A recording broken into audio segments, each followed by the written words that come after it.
प्यारे विद्यार्थियों नमस्कार। जैसा कि आप सभी को पता है कि जे क्लास 12 आर्ट्स का सभी सब्जेक्ट का मॉडल सेट आ चुका है। उसी में से आपका है सो ले चलते हैं भूगोल विषय पर, जो कि आपका 35 क्वेश्चन मल्टीपल चॉइस रहेगा एंड 35 नंबर का आपका है सो सब्जेक्टिव होगा और 30 मार्क्स का आपका है सो प्रैक्टिकल होगा। तो सबसे पहला क्वेश्चन हम लोग देखते हैं। बिल्कुल आसान सा दिया है सभी सा क्वेश्चन।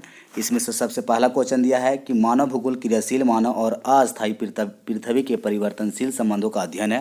बिल्कुल आसान है। किसके द्वारा कहा गया था? तो कुमारी सैंपल कहाँ के रहने वाली थी? यूएसए के रहने वाली थी। नेक्स्ट क्वेश्चन आपका क्वेश्चन नंबर 2 है, निम्नलिखित में से कौन सा एक विरल जनसंख्या वाला क्षेत्र नहीं है? विरल जनसंख्या वाला क्षेत्र नहीं है। इसमें से वो पूछा जा रहा है जिसके अंतर्गत जनसंख्या लगभग नहीं के बराबर रहती है। आटाकाम आपका विरल है, भूमध्य सागरीय विरल है, ध्रुवीय प्रदेश विरल है, यानी करेक्ट आंसर आपका हो जाएगा दक्षिण पूर्वी एशिया। नेक्स्ट क्वेश्चन आपका है, प्रतिकर्ष और अपकर्ष कारक किसके लिए उत्तरदायी होता है? ऑप्शन आपके पास प्रवास के लिए, भूमि निम्नीकरण के लिए, गंदी बस्तियों के लिए, वायु प्रदूषण के लिए। करेक्ट ऑप्शन आपका है सो प्रवास के लिए हो जाएगा। क्वेश्चन नंबर 4 है आपका, सबसे कम लिंगानुपात किस देश का है? सबसे कम पूछा जा रहा है, ध्यान रहे। इसी में से देखते हैं तो सबसे अधिक तो आपका लाटविया का है, सबसे कम में आपका है सो ऑप्शन नंबर डी संयुक्त अरब अमीरात। नेक्स्ट क्वेश्चन आपका क्वेश्चन नंबर 5 है, मानव विकास की अवधारणा किस विद्वान के द्वारा दिया गया था?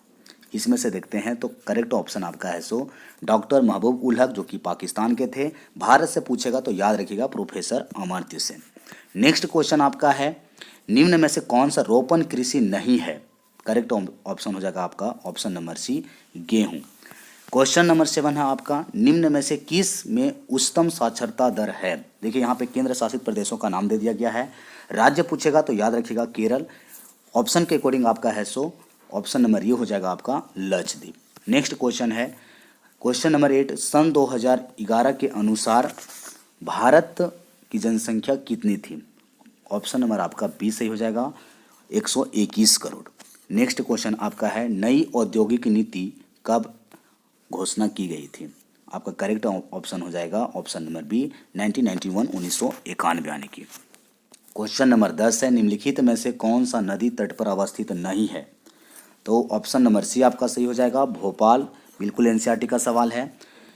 क्वेश्चन नंबर 11 है, शुष्क कृषि में निम्न में से कौन सी फसलें नहीं बोई जाती है? तो शुष्क कृषि वाला अगर इसमें से देखा जाए तो रागी भी हो जाएगा आपका, मूंगफली भी है, ज्वार है, यानी किसको नहीं बोया जाएगा? तो गन्ना को नहीं बोया जा सकता है। भारत में नदी द्रोणी में उपभोग योग्य जल सर्वाधिक निम्न में से किसका है? ऑप्शन के अकॉर्डिंग अगर आपका देखा जाए तो यहाँ पे है सो करेक्ट ऑप्शन हो जाएगा आपका गोदावरी। नेक्स्ट क्वेश्चन है आपका, हीराकुंड डैम किस नदी पे बनाया गया है? तो पता होगा उड़ीसा में आपका किस नदी पे स्थित है? ऑप्शन नंबर बी महानदी पर। क्वेश्चन नंबर 14 है, वर्ष 2011 के अनुसार 50 लाख से अधिक जनसंख्या वाला नगर निम्न में से कौन सा है? बिल्कुल आपका है सो भारतीय भूगोल से ये क्वेश्चन दिया गया है। ऑप्शन के अकॉर्डिंग आपका हो जाएगा ऑप्शन नंबर ये पुणे। नेक्स्ट है, चलवासी पशु चारण करने वाली जनजाति कौन सी है? तो ऑप्शन नंबर आपका हो जाएगा सही बी मसाई जनजाति। इसमें से आगे अगर चलते हैं तो क्वेश्चन नंबर 16 आपका कहता है, विश्व में सर्वाधिक जनसंख्या केंद्रित है। देखिए बिल्कुल आपका है सो उलट कबर क्वेश्चन पूछा है। इसमें से ऑप्शन नंबर आपका देखा जाए तो क्या हो जाएगा?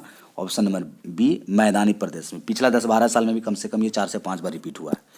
इसके अलावा क्वेश्चन नंबर 17 कहता है, निम्नलिखित में से किस ने संयुक्त अरब इमारात में लिंगानुपात सबसे निम्न है? तो इसका क्या कारण है पूछा जा रहा है। तो ऑप्शन नंबर है सो आपका हो जाएगा ये पुरुष कार्यशील जनसंख्या का चयनित प्रवास होना।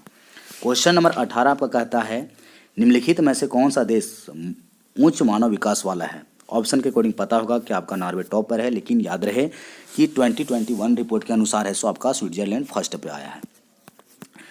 क्वेश्चन नंबर 19 कहता है, निम्न प्रदेशों में से किसमें विस्तृत वाणिज्य अनाज कृषि नहीं की जाती है?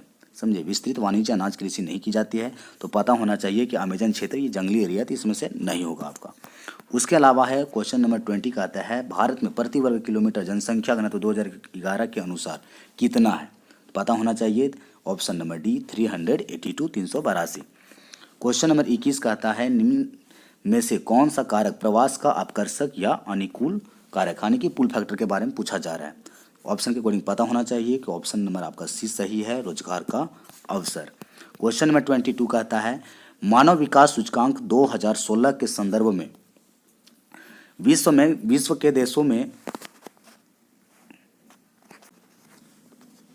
क्वेश्चन नंबर 22 कहता है मानव विकास सूचकांक 2016 के संदर्भ में विश्व के देशों में भारत की निम्नलिखित में से कौन सा स्थान था।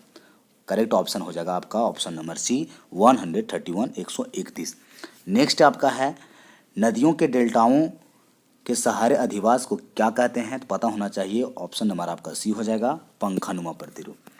क्वेश्चन नंबर 24 है आर्द्र कृषि में कितनी वार्षिक वर्षा होनी चाहिए, तो पता होना चाहिए 75 सेंटीमीटर से जहाँ कम होता है वो शुष्क कृषि होता है, तो 75 सेंटीमीटर से आपका जो अधिक वाला ऑप्शन है ऑप्शन नंबर सी ये करेक्ट आंसर हो जाएगा।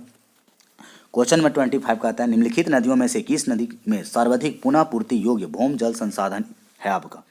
तो यहाँ पे भी बिल्कुल है सो क्वेश्चन रिपीट हुआ है, तो ध्यान रहे इसके ऑप्शन के अकॉर्डिंग आपका है सो ऑप्शन नंबर हो जाएगा ये गंगा नदी। नेक्स्ट अगर चलते हैं तो हरित क्रांति शब्द का प्रयोग सर्वप्रथम किस विद्वान के द्वारा किया गया था, पता होना चाहिए डॉक्टर विलियम गॉड के द्वारा किया गया था। क्वेश्चन नंबर 27 कहता है भारतीय जनगणना इतिहास में किस वर्ष को ग्रेट डिवाइड की संज्ञा दी गई थी। देखिए क्वेश्चन केवल घुमा दिया गया, इसी को क्वेश्चन पूछेगा घुमा करके कि भारतीय जनगणना इतिहास में से किस वर्ष में ऋणात्मक वृद्धि दर्ज किया गया था। जनगणना कौन सा था आपका ऑप्शन नंबर डी 1921। नेक्स्ट है 28 नंबर क्वेश्चन आपका है भारत में स्थानांतरण कृषि को क्या कहा जाता है, पता होना चाहिए। भारत की अगर बात करेगा तो इसमें से हम लोग है सो झूम कहते हैं, ब्राजील में रोका कहा जाता है, वियतनाम में है सो रे कहा जाता है। क्वेश्चन नंबर 29 है आपका दो देशों के मध्य व्यापार क्या कहलाएगा, पता होना चाहिए बिल्कुल आपका दो देशों के मध्य कहलाएगा अंतर्राष्ट्रीय व्यापार। क्वेश्चन नंबर 30 है आपका कोचीन पत्तन अवस्थित है, कहाँ पे स्थित है, पता होना चाहिए केरल में अवस्थित है। नेक्स्ट है आपका 31 विश्व का व्यस्तम समुद्री मार्ग कौन सा है, पता होना चाहिए ऑप्शन नंबर सी उत्तरी अटलांटिक महासागरीय मार्ग। क्वेश्चन नंबर 32 आपका पनामा नहर किसको जोड़ती है, पता होना चाहिए ये दो महासागरों को जोड़ती है प्रमुख, आपका ऑप्शन नंबर बी है प्रशांत महासागर और अटलांटिक महासागर। क्वेश्चन नंबर 33 है आपका ट्रांस साइबेरियन रेलमार्ग किस देश में स्थित है, पता होना चाहिए आपका है सो रूस में है। और याद रखिएगा कि विश्व का सबसे लंबा रेलमार्ग है सो माना जाता है, समझिए ऑप्शन क्वेश्चन आएगा कि विश्व का सबसे लंबा रेलमार्ग का नाम क्या है, तो याद रखिएगा कि ट्रांस साइबेरियन रेलमार्ग। नेक्स्ट क्वेश्चन आपका है 34 क्वेश्चन कि पूर्व से पश्चिम गलियारा किसको जोड़ता है। देखिए पूर्व से पश्चिम के बारे में पूछ रहे हैं, तो सिलचर कहाँ पे पड़ता है, असम में। पोरबंदर कहाँ पे पड़ता है आपका, गुजरात में। इसी क्वेश्चन को दूसरे तरफ से देगा उत्तर से पश्चिम गलियारा किसको जोड़ता है, तो ऑप्शन नंबर आपका सी हो जाएगा श्रीनगर से कन्याकुमारी। लास्ट क्वेश्चन आपका है मुंबई में सबसे पहला सूती वस्त्र कारखाना स्थापित किया गया क्योंकि मुंबई एक पतन था, मुंबई एक वित्तीय केंद्र था, संस्पर्शदर्शी कपास उत्पादक क्षेत्र थे, उपयुक्त में से सभी। तो देखिए वहाँ कपास भी लोकल है, मुंबई पहले से ही व्यापारिक केंद्र रहा है और आपका है सो विश्व का भारत का सबसे बड़ा बंदरगाह स्थित वहीं पे है, तो उपयुक्त में से सही हो जाएगा। तो थैंक यू, अच्छा लगा होगा शेयर कीजिएगा, कमेंट में अपना है सो जरूर शेयर कीजिएगा कि आप 35 में कितने जान रहे थे। नेक्स्ट आपका वीडियो है सो इकोनॉमिक्स का, हिंदी का, सारा सब्जेक्ट का जाएगा रेगुलर, बिल्कुल बने रहिएगा। धन्यवाद।